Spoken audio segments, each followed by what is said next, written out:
Namo tassa bhagavato arahato samma sambuddhassa. Namo tassa bhagavato arahato samma sambuddhassa. Namo tassa bhagavato arahato samma sambuddhassa. Buddhang dhammang sangham namasami. We were talking about how to really be a friend to oneself. And again, to take the whole perspective of spiritual friendship from a point of view of virtue and generosity, rather than just what can I get? Because giving ourselves fully to the training, that's the economy of kindness instead of the economy of getting.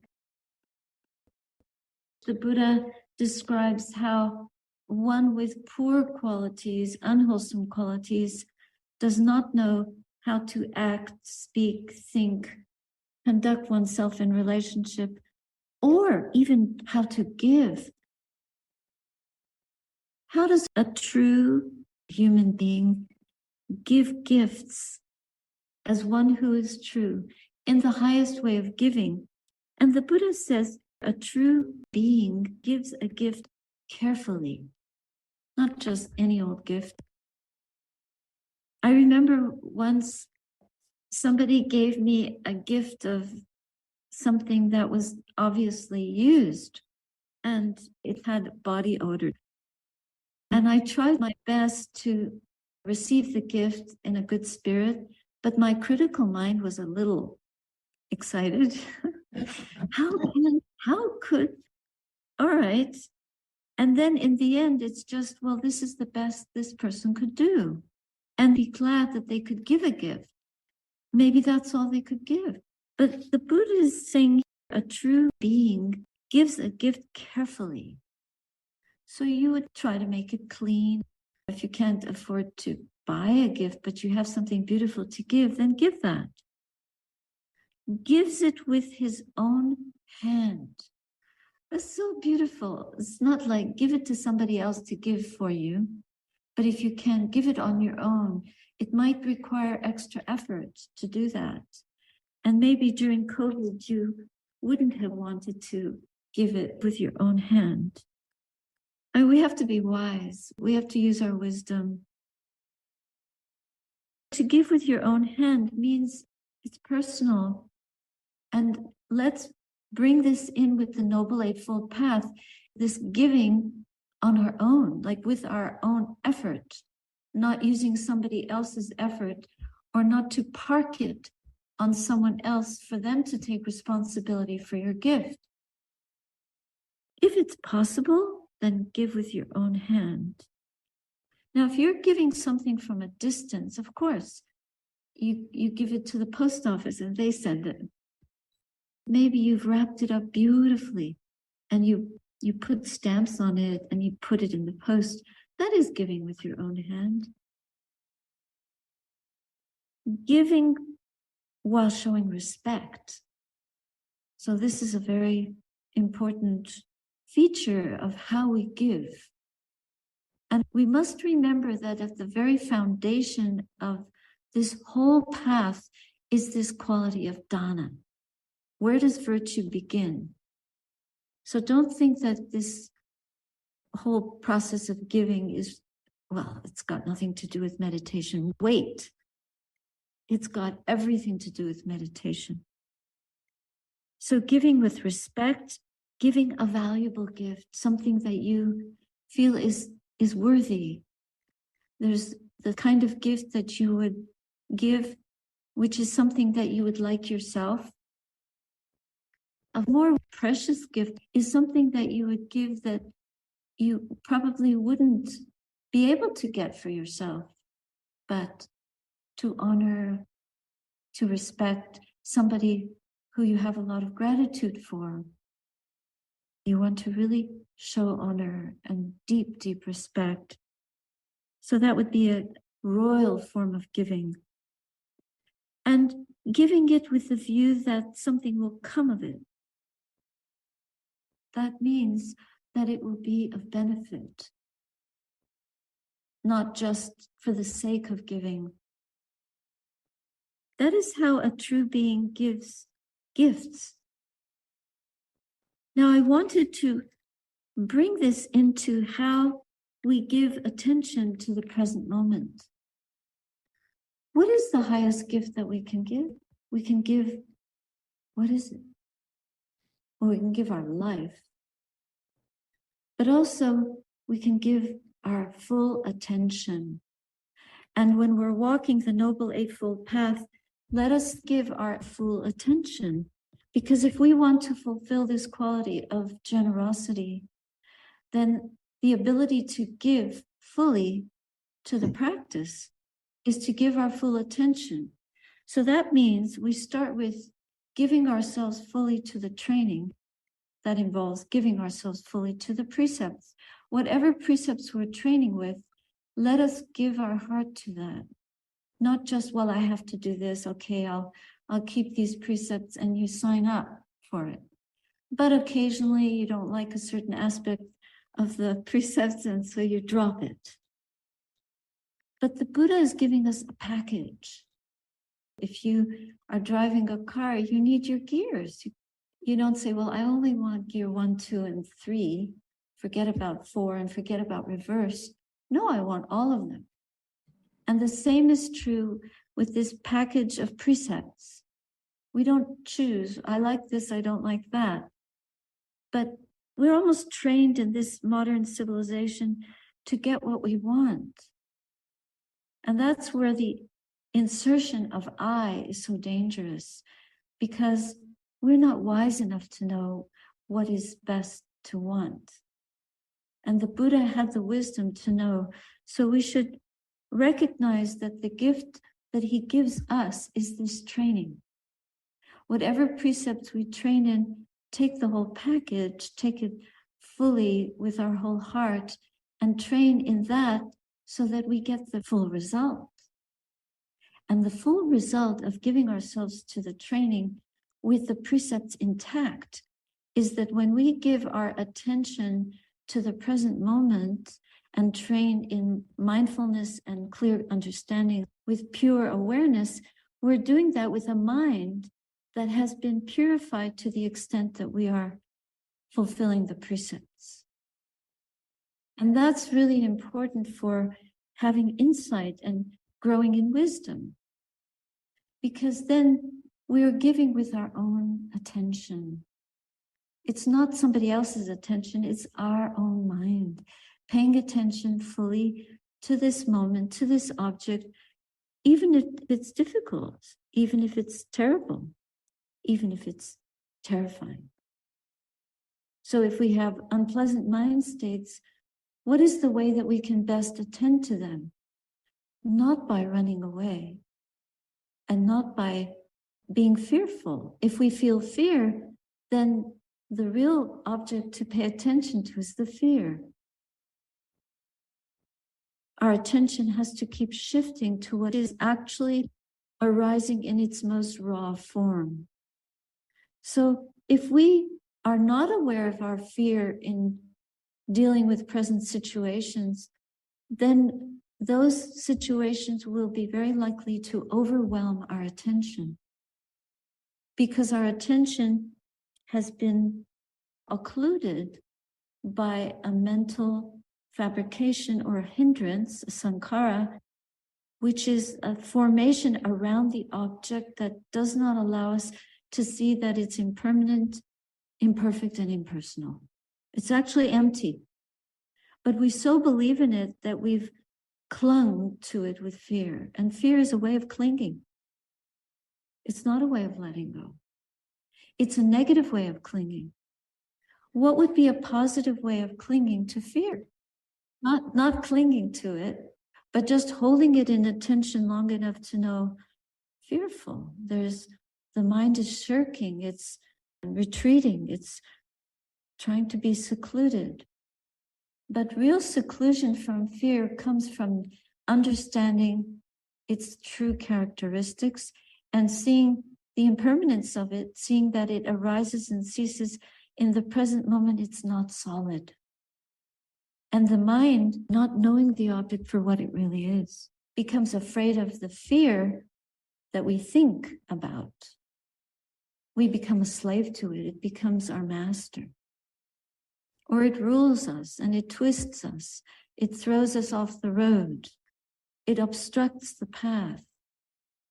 But the noble understanding, the noble path, is formed and made from giving ourselves truly with our own mind's attention to present moment objects as they arise and cease, seeing their arising and seeing their cessation, so that we're bringing the Four Noble Truths to life in this moment. And the precepts play a great role in that because they've given the groundwork for us as purity of mind. A pure mind has much stronger, much more ability and agility to move with the different objects of our attention in a way that is skillful and not in a way that becomes burdened by hindrance, by fear, by anger, by greed, by delusion, by not knowing the object for what it really is. That's a very wonderful form of generosity. This is the kind of generosity that lays the groundwork for us to be content, to be more contented, more secluded, more renounced, because we're not wanting anything from the present moment except the truth. And a true being gives truly, and out of that true giving comes knowing the truth. And the truth is always understanding the Dhamma of the moment. And then wisdom arises. We have satipanya. We're driving our chariot on the Noble Eightfold Path in a royal fashion. We are moving with Dhamma rather than with delusion. And our movement is sacred. So then out of that comes the whole path.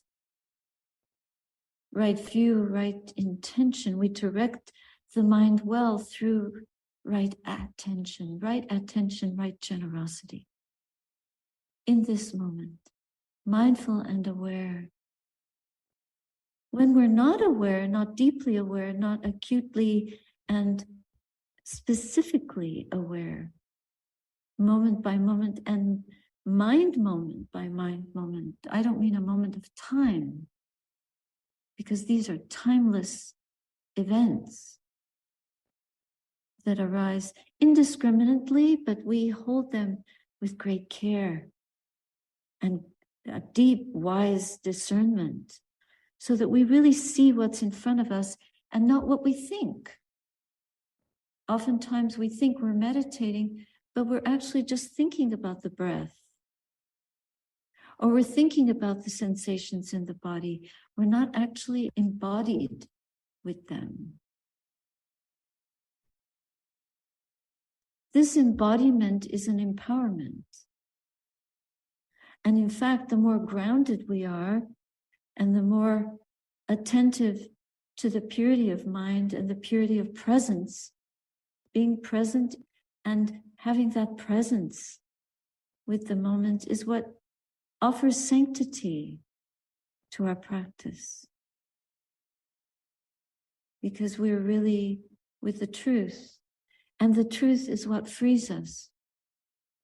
So even if we have one moment of truly seeing, that's one moment of freedom. And what happens with one moment of freedom? Even to see our own, not that we own it, but what is happening in this mind, this body is a fearful moment. At least we know the fear, and we know this is not who I am. This is not me, not mine, not myself. That's a moment of freedom. So one free moment begets the next. Out of that free moment comes the path, and another free moment is possible. But if we're chained to wanting, to hating, to running away, to freezing, feeling frozen because of our trauma or conditioning, we want freedom from that. But in giving, truly, we receive the bounty of this Dhamma, which is to be liberated from the enslavement to the deluded mind, and the fearful mind, and the greedy mind, and the clinging mind. How long, how many more lifetimes of clinging are we headed for? So it's urgent. The Buddha talks about the samvega, very, very important. But to do this with our own mind, with respect, with care, with devotion, with determination, we're not giving up.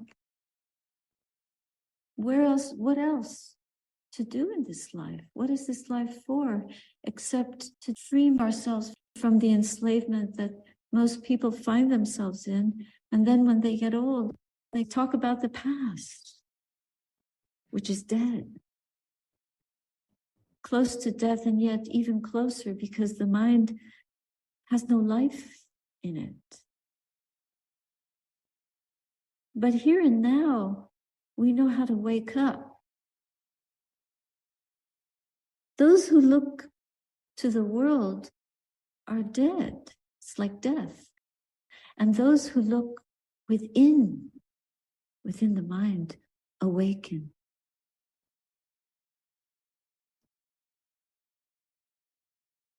So we need to be clear what the project is. It's to wake up, not to be asleep. And you could say, well, I know that. But no, the I doesn't know anything. The I is ignorant. We actually are well off when we come to the present moment empty-handed, barefoot. Do you know, in some religious orders, the monastics go barefoot when they pray or they do their religious rites. They do it barefoot as a sign of humility.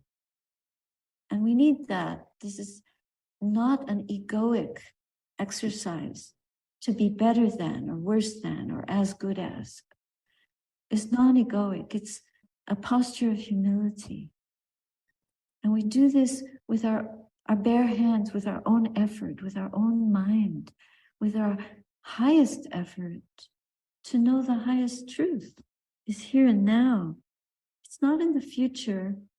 The past is dead. We can remember as much as we want. Information is useful, it's convenient. Medically, it's wonderful. Nutritionally, great. Our vehicle is strengthened, but it doesn't free us. You could have the best diet in the world. It doesn't free the mind. But what is the best diet for the mind? What is nutritious for this heart? This is what we're devoted to in our work. And sometimes we suffer, of course. The Buddha, he said it, truth of suffering. If we don't suffer, something's wrong. It's not the suffering that's wrong, it's our attitude towards it. It's the way we receive it, the way we go towards it or run away from it. But we can't run away from our suffering. We have to understand it. We have to stand under it and know it for what it really is and see it as anicca, dukkha, anatta. It's empty. The more that we know reality, the reality of this presence, the more we see that it's really empty, and then there's a joy that comes from that. It's the kind of joy that the Buddha knew would give the mind the energy for enlightenment. the energy for Nibbana. If our mind is always inclined towards Nibbana, then we are in the presence of Nibbana. When we come empty to the present moment, without bubbling full of sankharas, but the mind is empty and silent, that silence brings us closer and closer to Nibbana. It isn't something in the future. There is no future. It's this present moment. This is the potential that we have. And we're lighting the light this minute in each moment that we pay attention and give attention in the right way.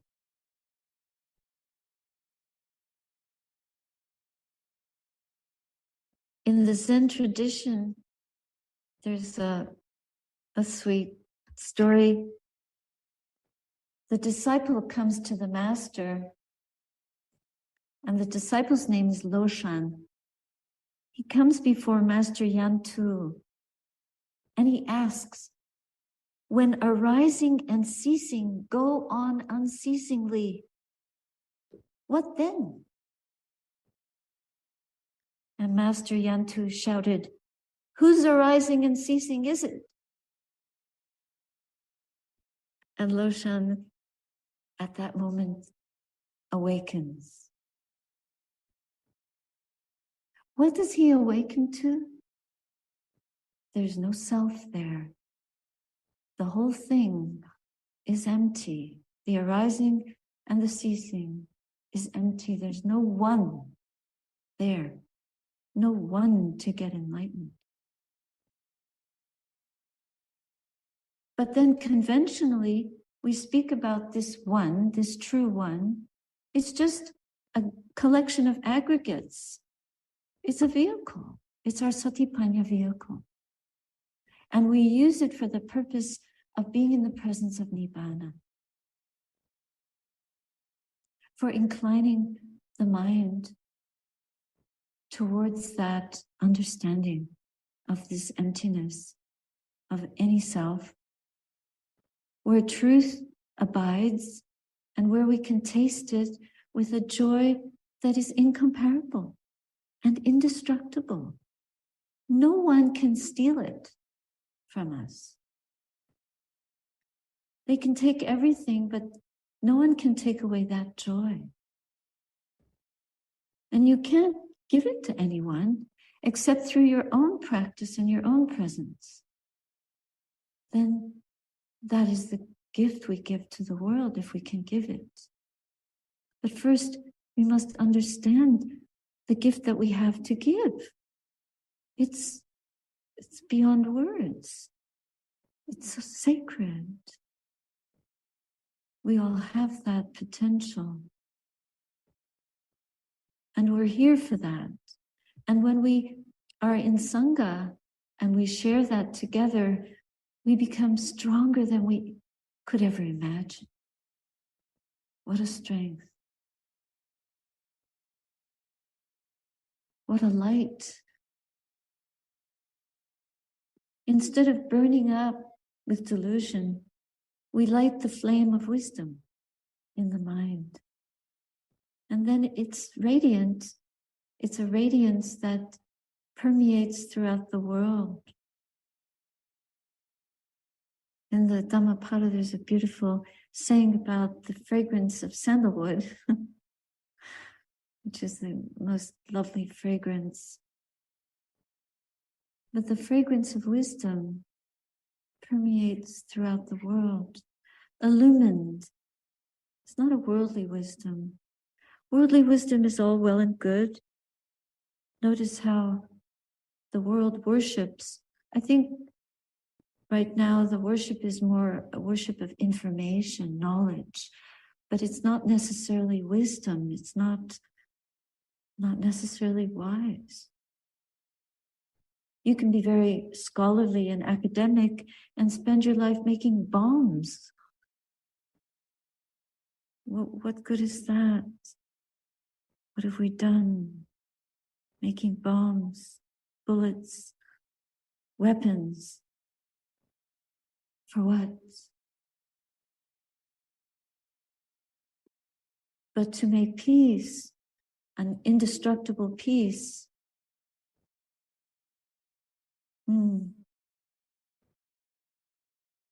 Let's keep trying. We have a big job to do, but we can do it. And it happens here and now in one breath at a time. It might seem like not very much, but it's huge, it's enormous, more valuable than we can ever describe.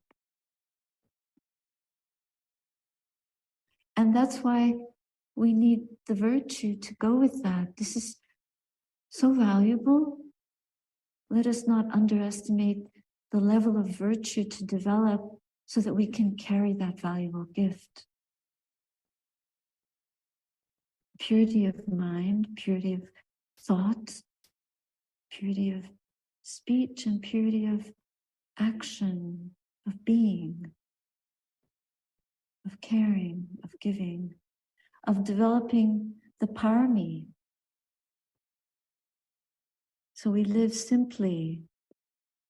Giving is giving up, being selfless. What can we do for someone else? Not, why do I feel so not well today, but how can I help someone? And immediately we stop thinking about our own trouble or problem. What is the face of a hero,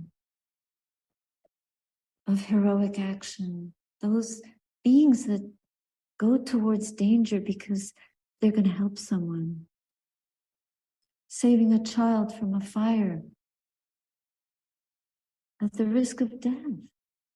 But what a noble mind. A noble mind.